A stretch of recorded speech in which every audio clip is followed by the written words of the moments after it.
Meu nome é Felipe, aqui nós estamos no Museu de Arqueologia de Xingó e vocês irão observar um pouco alguns materiais que são derivados tanto da relação da criação da humanidade quanto também restos desses humanos. Por exemplo, vocês irão observar esqueletos humanos, vocês vão observar material lítico que derivaram da rocha, material cerâmico que seriam os vasilhames, vocês vão observar cachimbos, vão observar gravuras rupestres, também entre outros materiais, por exemplo, restos alimentares. Então, vocês vão observar uma parte da história, a idade desse material que está aqui gravado no museu, entre 1280 anos até quase 9.000 anos. Então, esse período de quase 9.000 anos já demonstrava esse povoamento aqui na nossa região.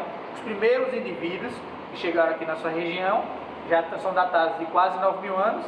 Nosso esqueleto mais antigo, que é um material também mais antigo, ele tem mais precisamente 8.950 anos. Então, nós temos diversas salas, cada sala tem uma relação de conteúdo diferente, temos uma simulação de como funcionariam as escavações, temos alguns mapas interativos, entre outros materiais. Obrigado, Felipe. São de vocês, é o cartão postal. Tá bom, obrigado. Então vamos conhecer um pouco do museu, depois da explicação do jovem Felipe.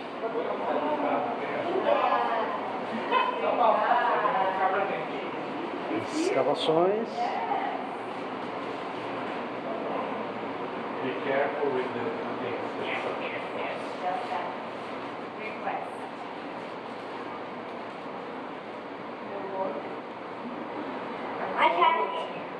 Eles acharam que é aqui. Estão mostrando os instrumentos que são usados para fazer as escavações.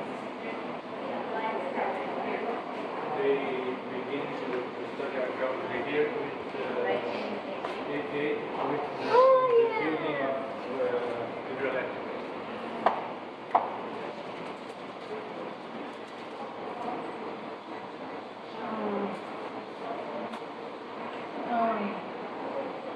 Ásia, Índia, América só. mas está escrito, a União da Ásia e da América a partir das terras emersas, 335.000 anos.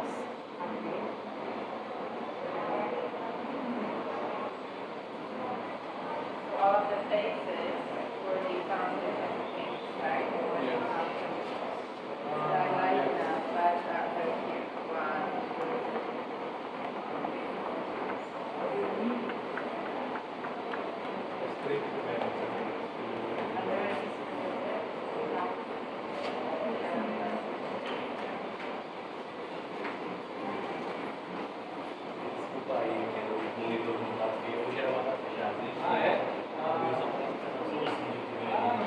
Nós demos sorte então.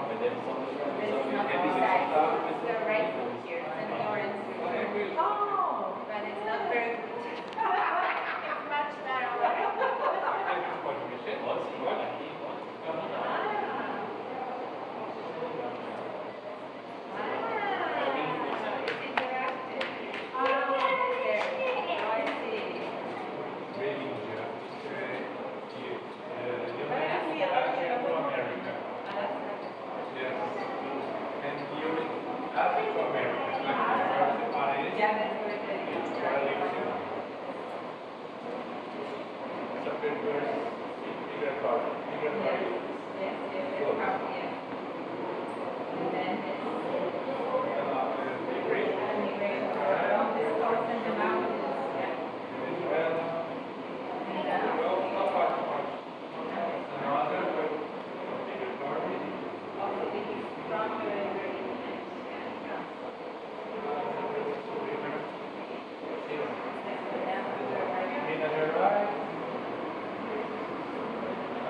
science, and we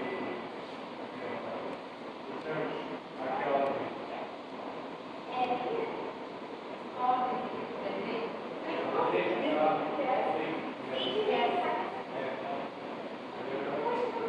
One of my friends, doctor, she's in the university as a student of the University of Canada. She studied science and she was just in the day. Yes, she not have a problem with it, just a summer job for students. And the last week, oh, that's something.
Olha, eles fizeram uma língua, tá aqui, Lila.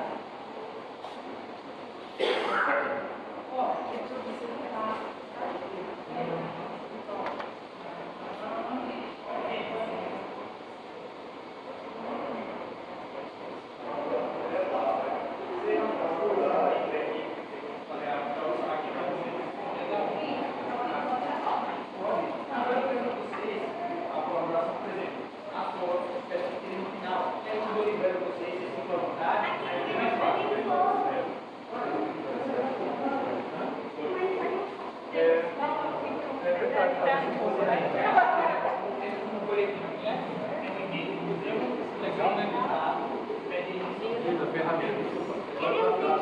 Vem cá, Felipe. Vem cá, vem cá.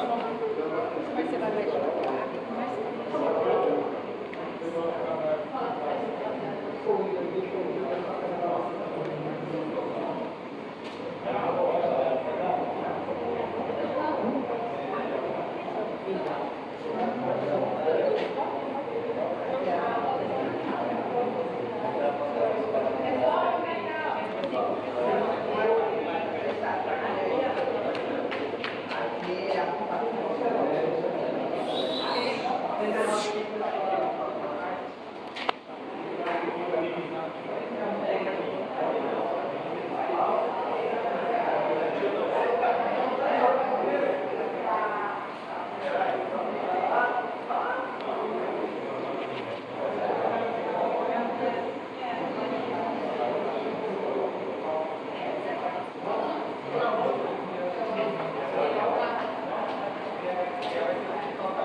E esse período foi de 1988 a 1994. Os arqueólogos foram aqui há 6 anos para resgatar esse material.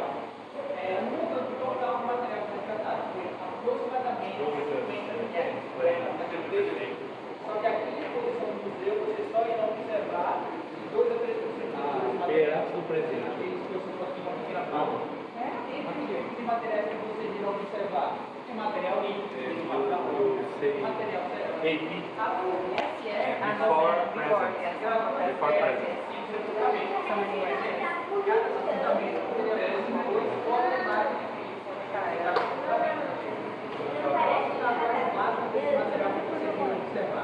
eles são datados através de uma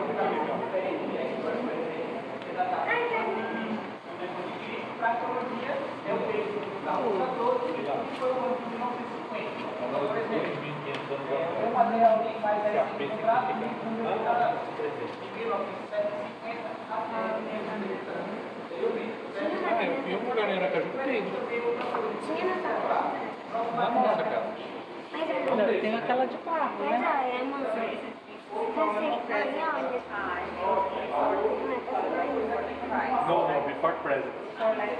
Like today, yes.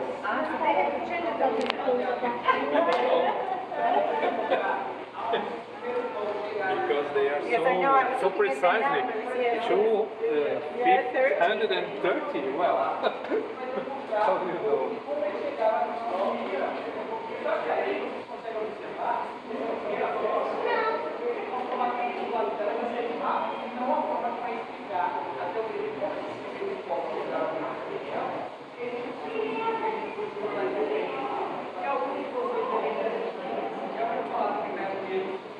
Alguns de vocês já assistiram esse vídeo e tem uma referência que eu vou citar na primeira que vai explicar um pouco essa relação de como esses povos chegaram aqui na América. Por exemplo, aqueles povos, todos eles, basicamente a sua primária de alimentação de seres animais.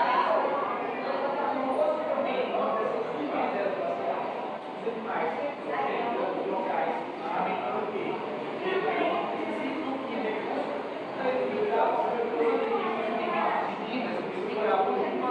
da primária, que era os primais, primária de recursos, que era a base da caça. Então, possivelmente, uma dessas últimas eras glaciais, essa local aqui, que ele vai ligar o continente asiático e o continente americano, é uma pequena faixa de mar de aproximadamente 100 km. Então, após o final dessa última era glacial, possivelmente, o degelo criou essa passagem de terra entre o continente asiático e o continente americano, dando início a essa primeira chegada aqui nessa região do Alasca. Após a chegada, vocês observam essa primeira divisão aqui. Então essa primeira divisão quer demonstrar o quê? Possivelmente baseado em relação de conflitos. Poderia ser baseado em conflitos de território, conflitos relacionados à alimentação escassa.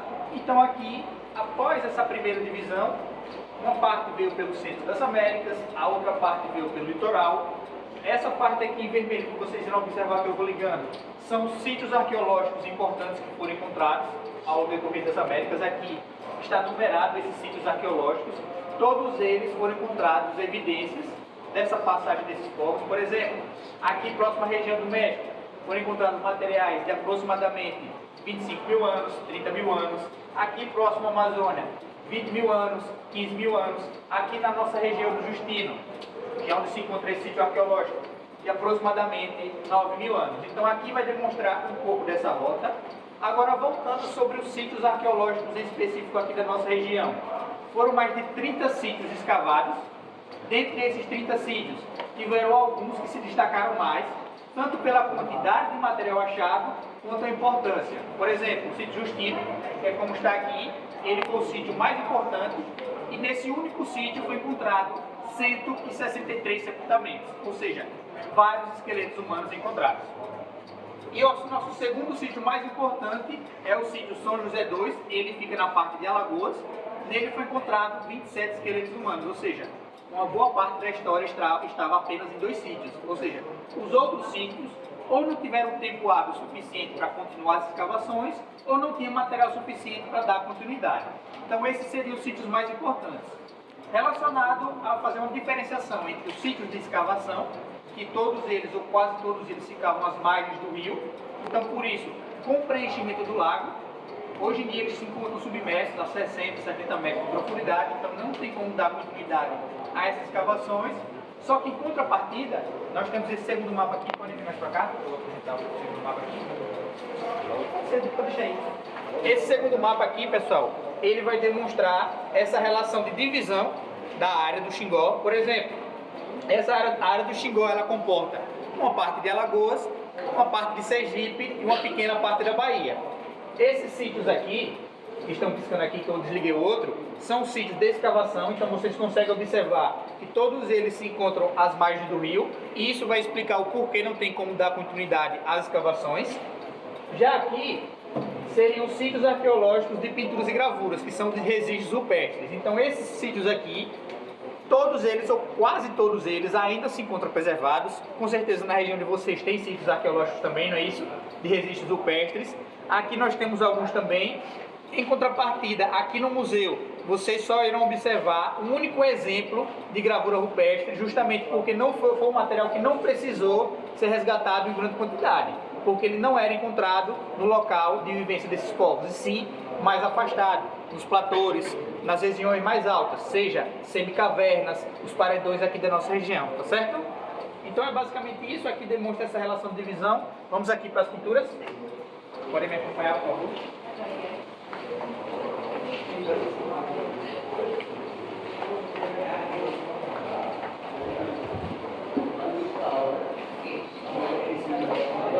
Pessoal, silêncio, por favor. Aqui vocês observam a relação do ocre. Esse ocre é o material que é derivado justamente para criar esse tipo de pintura. E aqui na nossa região duraria até o presente momento 9 mil anos, que são os registros aqui da nossa região. Só que existe esse ocre em muitas outras regiões que tem comprovação de que há materiais de pinturas e gravuras muito mais antigas que esses 9 mil anos. Então aqui seria a base dessas tintas. Então o ocre basicamente é o quê? É o mineral, ou seja, demonstrava que essa tinta era derivada diretamente do mineral. Isso vai explicar explicitamente, basicamente, por que esse material é tão resistente, justamente através dessa derivação. Só que simplesmente o mineral não era suficiente para criar esse tipo de pintura. Basicamente eles utilizavam o ocre para quê? Eles maceravam o ocre até ele virar um pó.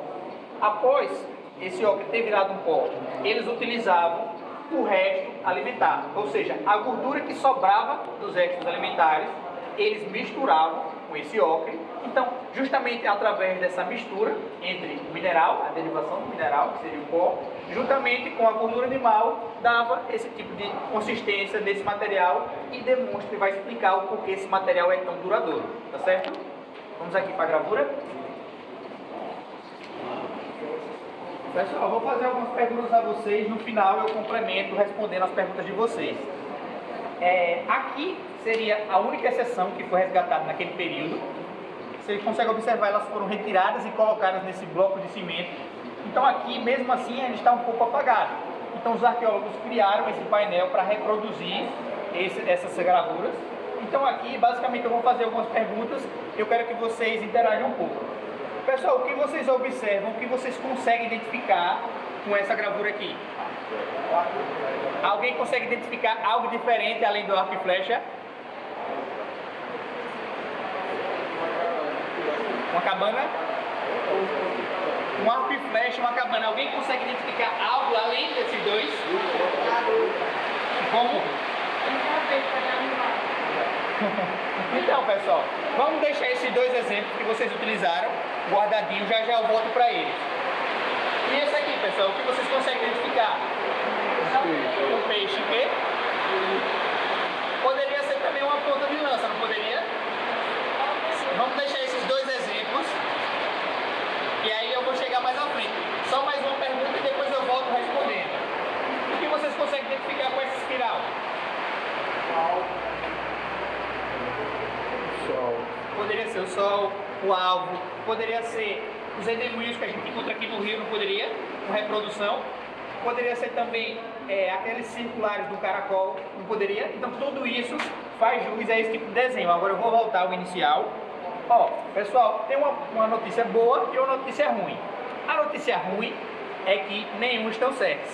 E a notícia boa é que todos também podem estar certos. Ou seja, todo esse material aqui, ele não é considerado uma língua. Não tinha um intuito necessário de se comunicar. Então, justamente por não ter isso, era interpretativo. Todo esse material aqui é interpretação. Isso aqui pode ser o arco e flecha, poderia ser o banderola, poderia ser entre outras coisas. Então, cada indivíduo consegue ter sua interpretação individual desses materiais, tá certo? Conseguiram entender?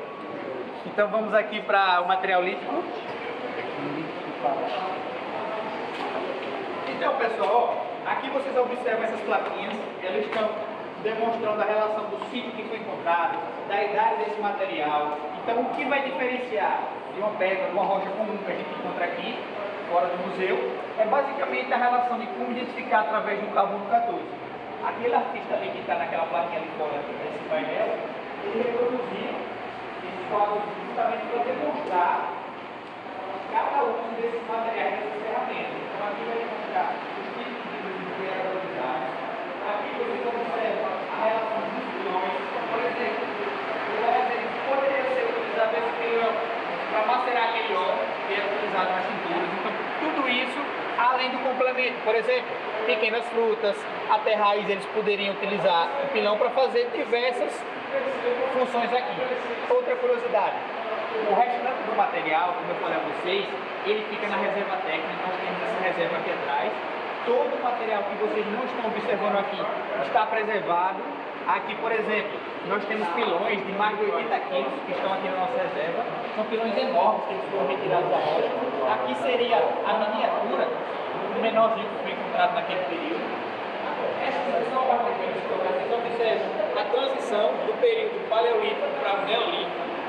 Aqui vocês também observam as funções que se deram para cada material dessa aqui. Ali você consegue observar alguns desgastes, possivelmente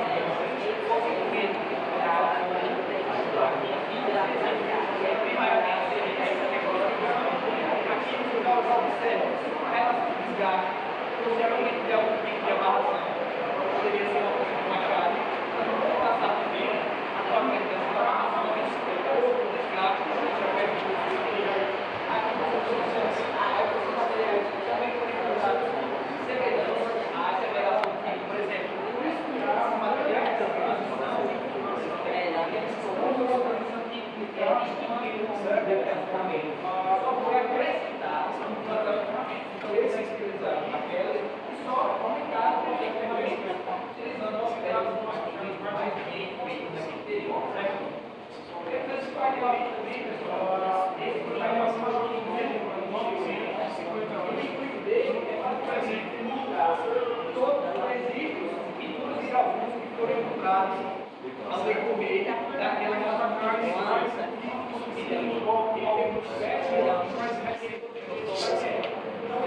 percebe que essas práticas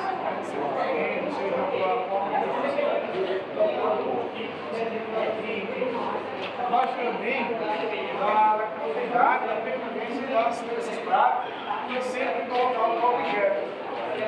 Amor, ferramentas, entre outros, certo? Ou seja, ele percebe que há oportunidade em relação a essas práticas. A herança cultural, tá certo? Dúvidas? Próxima sala, por favor. Daqui a pouco o outro vem pra cá. Então vamos lá, pessoal. Não. Pra cá. Volta. Vou voltar aí, só voltar. E quem vai voltar? E o grupo foi lá. Ah. E não é muito pelo vai cá, vai cá. Vai cá.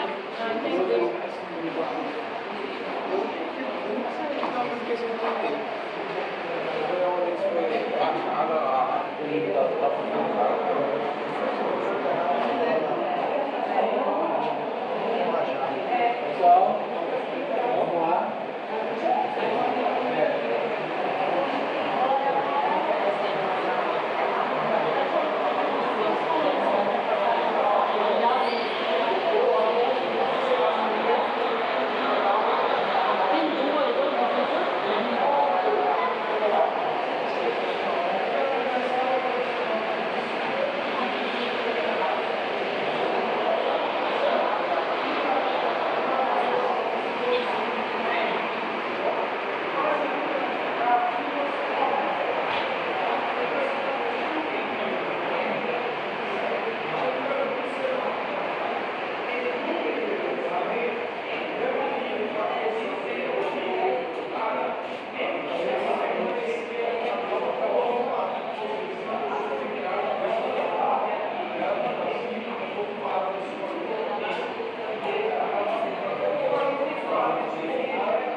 minutos e levava o correio quando eles fossem, chegava lá, fazia esse seguinte ferramenta. Certo? Ou seja, tinha uma aviação muito forte com os seus antepassados, por isso que ele sempre levava, carregava o grupo de correios, ou seja, a presença daquela pessoa junto ao grupo. Então, por isso que utilizavam bastante desse segundo ferramenta. Certo? Esse daqui nós destacamos porque, não só esse, mas teve alguns outros também, onde nós identificamos a presença de vasilhas cerâmicas, cobrindo o crânio e também a região da bacia. Essas eram as principais partes que eles cobriam.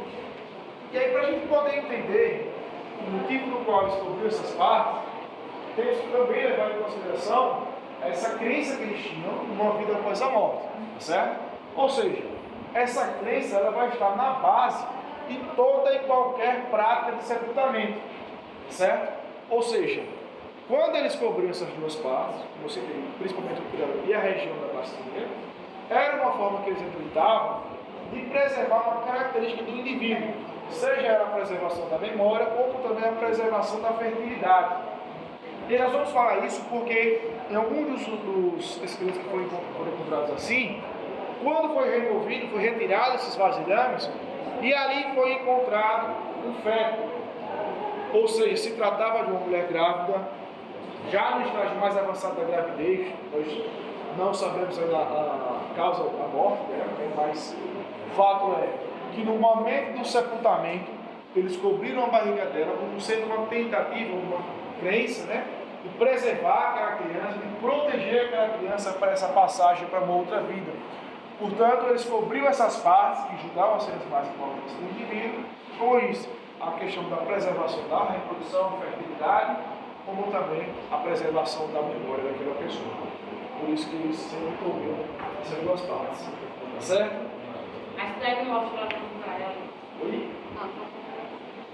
Não entendi, por favor. Não. Tudo certo.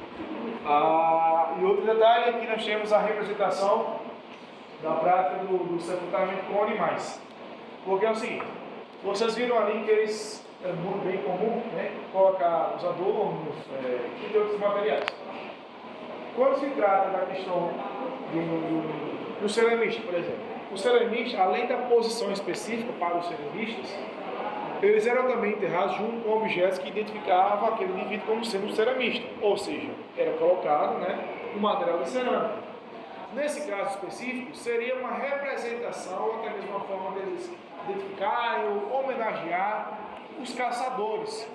Ou seja, para os caçadores, eles colocavam um pedaço de uma caça ou até mesmo uma ferramenta utilizada na caça. É por isso que, nesse caso, foram encontrados pedaços, né, de animais. Né? Aqui nós temos, por exemplo, o esqueleto humano, mas nessa lateral aqui nós temos ossos de uma ave de grande porte. Já naquele outro esqueleto foi identificado, então a setinha está apontando ali, né? Aquele pedacinho ali é o crânio de um mocó. De quê? Um mocó. Um preá, certo? O crânio desse mocó, esse daqui foi colocado ali junto com ele. Tá certo? Ou seja, como sendo uma forma de identificação, uma homenagem a esse caçador. Certo? Dúvidas? Opa. Como vocês conseguiram tirar ele assim tão intacto assim? Boa. Desse jeito para colocar aqui, ó. Boa observação. Vamos lá. Como eu disse, todo esse processo aconteceu em paralelo à construção da usina. Então foi dado um curto prazo para que todo esse material pudesse ser resgatado antes da finalização. Né? Então foi o que nós fizemos. Foi o seguinte. Está aqui o esqueleto. Vai ser feito um recorte na área. Não é tirado osso por osso, mas um recorte na área. Isso. É porque a posição que ele está aqui é a mesma que ele foi sepultado. Nós não alteramos, porque vai fazendo um recorte na área e fazendo paredes de gesso. Chamamos de casulos. Apenas blocos de gesso, depois faz o recorte embaixo e entra todo um bloco. Aí retira a posição que ele estava e ele intacto mesmo. Com aquela terra que ele estava. Exatamente. Mostra até aquela vassourinha que eu vou falar assim no meu. Não, fica à vontade. Aquela vassourinha que usam para limpar e aí aqui uma das escavações. Está muito intacto assim. Aí a minha dúvida era como é que consegue tirar. Isso. Mas é justamente por isso, porque ele tem todo um bloco, né? Eles chamam de casulos, mas entre esse bloco com ele na mesma posição para que não possa danificar. Aquela que foi comprada assim, naquela vasilha de cerâmica completa assim, essa. Isso. Dentro do vasilhame. A gente faz da mesma forma dentro do certo?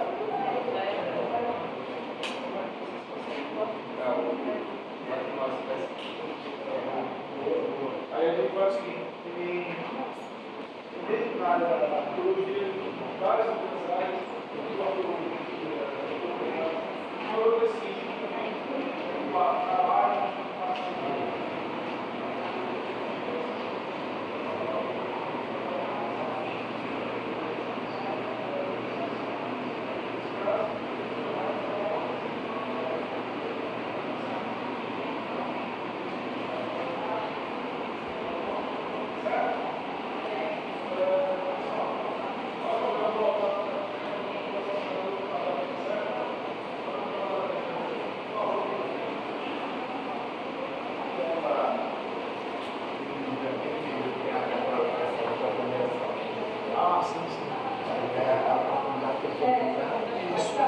Mas aí vocês colocam ali.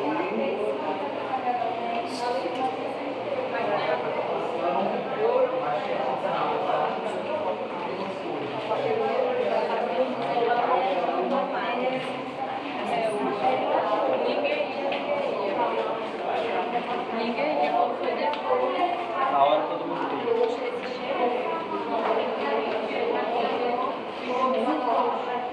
Então pai dá choquinho só.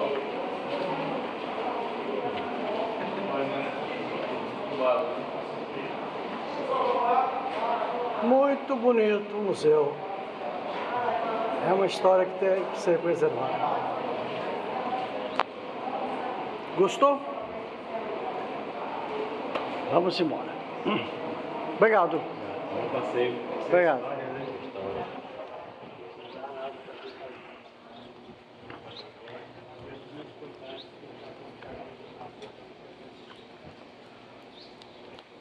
Tchau, gente. Valeu. Beijos.